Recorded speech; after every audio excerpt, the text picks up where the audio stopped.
कक्षा द्वितीया विषय संस्कृत चतुर्थः पाठः सः सा तत् भाग 2। सुप्रभातम। आज हम पढ़ेंगे चतुर्थः पाठः का भाग 2 सः सा तत्। सः सा तत् इन तीनों का अर्थ है वह। इनका प्रयोग दूर के लिए किया जाता है। सह पुल्लिंग शब्द है, सा स्त्रीलिंग शब्द है, तत् नपुंसक लिंग शब्द है और इसका हमने भाग 1 में समझा था। अब हम एक बार पुनः सर्वनामों के बारे में जानेंगे। ऐसा सह, ऐसा सा, एतत् तत्। ऐसह सह यह पुल्लिंग शब्द है। ऐसह का प्रयोग पास के लिए किया जाता है, सह का प्रयोग दूर के लिए किया जाता है। ऐसा सा यह दोनों स्त्रीलिंग शब्द हैं। ऐसा का प्रयोग पास के लिए किया जाता है और सा का प्रयोग दूर के लिए किया जाता है। और एतत् व तत् यह दोनों नपुंसक लिंग शब्द हैं।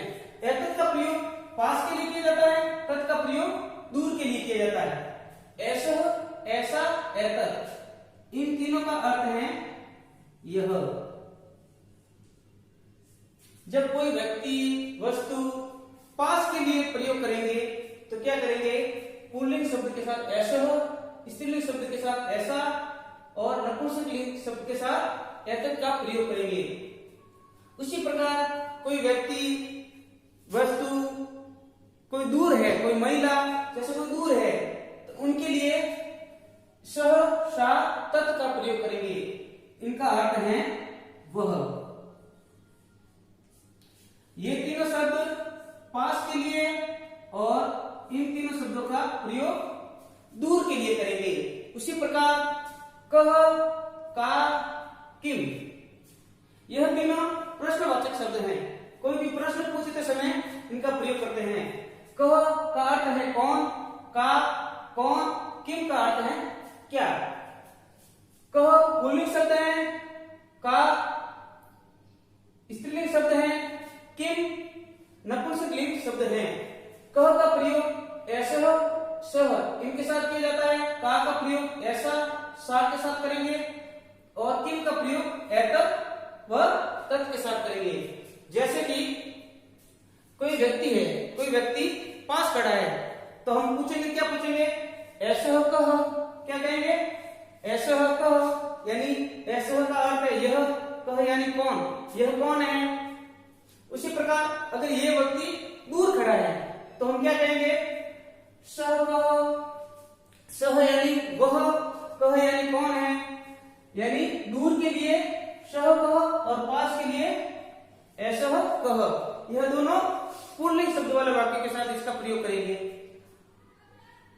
अब माना कि पास में एक महिला खड़ी है तो महिला एक स्त्रीलिंग शब्द है, तो महिला को पूछते समय क्या करेंगे? ऐसा का यानी यह कौन है। ऐसा का अर्थ है यह पास के लिए किया जाता है, का यानी कौन। उसी प्रकार यह महिला अगर दूर खड़ी है तो दूर के लिए सा का अर्थ है वह, का यानी कौन, तो वह कौन है तो दूर के लिए इसका प्रयोग करेंगे सा का और नजदीक के लिए ऐसा का प्रयोग करेंगे। उसी प्रकार नपुंसक लिंग शब्द हो यानी कोई भी व्यक्ति या महिला इनको छोड़ के जिसमें किसी प्रकार का जीवन नहीं होता, जैसे कोई वस्तु है, कोई स्थान है, कोई भी जैसे पंखा, मोटरसाइकिल, जैसे सामने मोटरसाइकिल खड़ी है पास में तो मैं क्या कहूंगा? एतत् किम यानी कि यह क्या है। एतत् का मतलब है यह और किम का अर्थ है क्या। तो क्या बनेगा? यह क्या है। अगर ये मोटरसाइकिल अगर दूर खड़ी है तो हम क्या कहेंगे?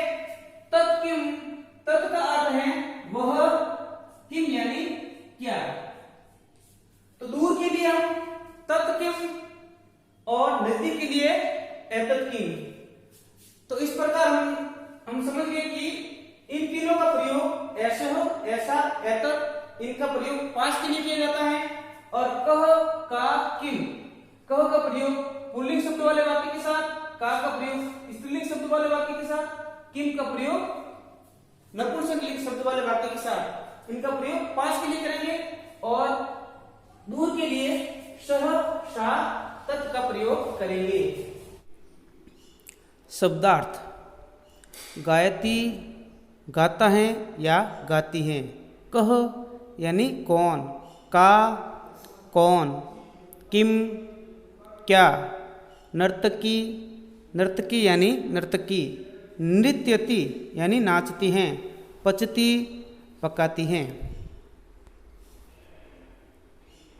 एक बार हम पूर्व ज्ञान को पढ़ेंगे जो पिछले वीडियो क्रमांक 1 में पढ़ा था। ऐसा छात्रा, ऐसा यानी यह, छात्रा यानी बालिका, यह बालिका है। तो ऐसा का यह कौन है, ऐसा छात्रा, यह बालिका है। छात्रा किम करोति, छात्रा यानी कि बालिका, किम करोति यानी क्या करती हैं, बालिका क्या करती हैं, छात्रा पठती यानी बालिका पढ़ती हैं। इसी प्रकार अगला था सा आचार्या। सा का प्रयोग दूर के लिए, स्त्रीलिंग शब्द हैं, तो सा आचार्या। सा यानी वह, आचार्य यानी अध्यापिका, वह अध्यापिका हैं। बताइए सा का वह कौन है, सा आचार्या वह अध्यापिका हैं। आचार्या किम करोति, अध्यापिका क्या कर रही हैं, आचार्या लिखती, अध्यापिका लिख रही हैं। अगला था सह वृषभः। वृषभः यानी बैल, सह का अर्थ है वह, दूर के लिए, तो वह बैल हैं। तो बताइए सह कह वह कौन है, सह वृषभः वह बैल हैं। वृषभः किम करोति यानी कि बैल क्या कर रहा है, वृषभः चलती, बैल चल रहा है। तो इसका हमने वीडियो क्रमांक 1 में अध्ययन किया था।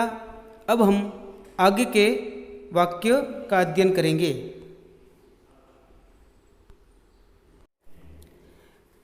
यह चित्र है एक बालिका, बालिका गाना गा रही हैं, तो इसे हम गायिका कहते हैं। तो ऐसा गायिका, ऐसा यानी यह एक स्त्रीलिंग शब्द है, गायिका यानी गाना गाने वाली, तो यह गायिका हैं। ऐसा का यह कौन है, का अर्थ है कौन, ऐसा गायिका, यह गायिका हैं। गायिका किम करोति, किम का अर्थ है क्या, गायिका किम करोति यानी गायिका क्या कर रही है, गायिका गायति यानी कि गायिका गा रही हैं। इसी प्रकार यह चित्र एक नर्तकी यानी नाचने वाली एक महिला है जो नृत्य कर रही हैं। तो सा नृत्यकी यानी सा का अर्थ है वह, नर्तकी यानी नृत्य करना, वह नृत्यकी हैं। तो बताइए सा का वह कौन है, सा नर्तकी, वह नर्तकी हैं। नर्तकी किम करोति, नर्तकी क्या कर रही है,